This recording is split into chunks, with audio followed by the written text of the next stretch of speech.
দীর্ঘ 23 বছরে যেটা কেউ করতে পারেনি সেটাই করে দেখেছেন তানজিদ হাসান তামিম। যে অস্ট্রেলিয়ার বিপক্ষে বাংলাদেশের কোনো ব্যাটার টেস্টে সেঞ্চুরি মারতে পারেনি।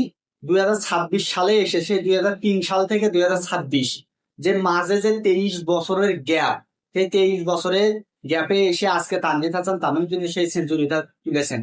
শুধু সেঞ্চুরি তুলেছেন সেটা না, অস্ট্রেলিয়ার যে মাইটি অস্ট্রেলিয়ার যে বোলিং অ্যাটাক, সেটাকে তিনি যেভাবে সামলিয়েছেন, যেভাবে খেলেছেন, অস্ট্রেলিয়ার বোলারদের মাথায় হাত কিন্তু একেবারে। এবং সেটা সবচেয়ে বড় কথা না, বড় কথা কি জানেন, যে অস্ট্রেলিয়ার ব্যাটাররা কখনো কারো কোনো বলারের বিপক্ষে হয়তো এতটা কষ্ট নিয়ে খেলে না, যেটা বাংলাদেশের বলারদের বিপক্ষে হয়তো সেই কষ্টটা নিয়ে খেলেছে। তারা কেউ ক্রিজে সেট হতে পারেননি।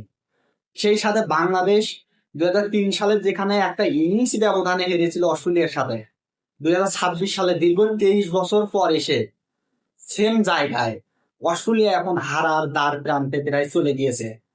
বাংলাদেশ ইতিমধ্যে 153 রানের লিড দিয়েছে। আমি ধরেন যে অস্ট্রেলিয়া ধরলাম রান করলো 400, 500ই করলো। বাংলাদেশ যদি আরো 50টা রান অ্যাড করতে পারে, রান নিতে হবে 200।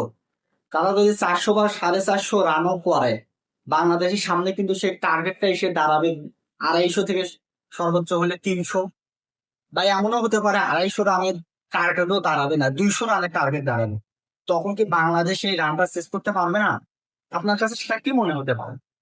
বর্তমানে বাংলাদেশের ব্যাটাররা যেভাবে ব্যাটিং করছে, বিশেষ করে অস্ট্রেলিয়া কন্ডিশনে, এবং এই কন্ডিশনে বাংলাদেশ ভালো ব্যাটিং করছে তখন থেকে, যেদিন থেকে বিগত 2 থেকে 3 বছরে বাংলাদেশের পিচে, বাংলাদেশের মিরপুরের পিচ বলেন, চট্টগ্রাম বলেন, সিলেট বলেন, স্পোর্টিং উইকেটে খেলার যখন এই অভ্যাসটা তৈরি হয়েছে, বাংলাদেশের প্লেয়াররা যখন এই স্পোর্টিং উইকেটে খেলে অভ্যস্ত হয়েছে, অস্ট্রেলিয়াতে গিয়ে একটা টেস্ট ম্যাচ খেলেছে। প্রথমে টেস্ট তো খেলছেই, মানে একটা প্রস্তুতি ম্যাচ, সেখানে কিন্তু বাংলাদেশ ভালো করতে পারেনি। সেখানে কিন্তু মিরাজ একমাত্র সেঞ্চুরি মেরেছিল, তাছাড়া কেউ পারেনি। সেখানে সেই অভিজ্ঞতাটা কাজে লাগিয়ে কন্ডিশনটা বুঝে মূল ম্যাচের আগে যেভাবে তারা কামব্যাক দিয়েছে, অস্ট্রেলিয়া হয়তো কখনো এটা ভাবতেও পারেনি যে বাংলাদেশ এমন খেলতে পারবে, বাংলাদেশ এমন একটা কামব্যাক দিতে পারবে। বিশেষ করে বোলিং এবং ব্যাটিং দুইটা দিকেই বাংলাদেশ এতটা ভালো খেলবে। যেখানে আমরা কিন্তু লাস্ট জিম্বাবুয়ের সিরিজটা হেরেছিলাম, জিম্বাবুয়ে গিয়ে টেস্টটা হেরেছিলাম, সেটা কিন্তু তারা হয়তো জানতোই। সেই হিসাবে হয়তো আমাদের তারা কিভাবে নিয়েছে জানি না, তবে তাদের স্কোরটা থেকে বিশেষ করে তারা হয়তো বাংলাদেশকে শক্তিশালী নিয়েছিল। কারণ যখন পরপর আমরা পাকিস্তানের সাথে 4টে ম্যাচ জিতেছিলাম, তাদের কন্ডিশনে গিয়ে আমরা খেলে তাদেরকে 2টা হারিয়েছি, বাংলাদেশের ডেকে আনার পর তাদেরকে 2টা হারাইছি। হয়তো সেইগুলো প্রভাব ফেলতে পারে। বর্তমানে বাংলাদেশের সব ওডিআই আমরা তাদেরকে হারাইছি, সব দিক দিয়ে দেখে হয়তো অস্ট্রেলিয়া তাদের দেশ একাদশটায় নামিয়েছে। এবং যেখানে তাদেরকে আমরা এইভাবে নারায়ণী শিবানী খাওয়াইছি 2 দিন, তারা হয়তো এটা ভুলতে পারবে কিনা জানি না, তবে বাংলাদেশ কোনোদিন ভুলতে পারবে না। 1 নম্বর অস্ট্রেলিয়া সবসময় থাকে, বাংলাদেশ টেস্ট র্যাঙ্কিং এর 4 নম্বর। যদিও বেশি ম্যাচ বাংলাদেশ খালি 4টে খেলেছে, তার মধ্যে 2টা জিতেছে, একটা ড্র হয়েছে, এবং একটা ম্যাচ হেরেছে, সেটাও কিন্তু জিম্বাবুয়ের সাথে।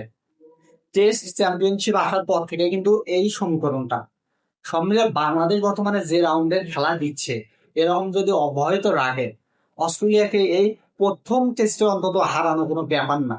দ্বিতীয় টেস্টে কি হবে সেটা হয়তো অনেক পরে, কিন্তু আমরা প্রথম টেস্টটা কিন্তু জয় করার স্বপ্ন দেখতেই পারি। বিশেষ করে তানজিদ হাসান তামিম যেভাবে ব্যাটিং করেছে, মুমিনুল হক করেছেন, মুশফিক, নাজমুল হাসান শান্ত, একমাত্র যদি আমি ফিরে একটা প্লেয়ার বাদ দিই, সেটা হচ্ছে লিটন কুমার দা। তিনি ছাড়া এখনো বর্তমানে মেহেদী হাসান মিরাজ আছে ব্যাটিং এ, তিনি 32 রানে অপরাজিত আছেন। হাসান মাহমুদ 76 বল খেলে 13 রান করেছেন, তিনিও কিন্তু সেই বিগ একটা খেলা দিয়েছেন। মিরাজের রানটাকে বাড়াতে সাহায্য করেছেন, দলের স্কোর কার্ডটাকে সমৃদ্ধ করতে সাহায্য করেছে। সব মিলে বাংলাদেশের খেলা আমার কাছে খুব ভালো লেগেছে। আপনাদের কাছে কেমন লেগেছে অবশ্যই কমেন্ট বক্সে জানাবেন।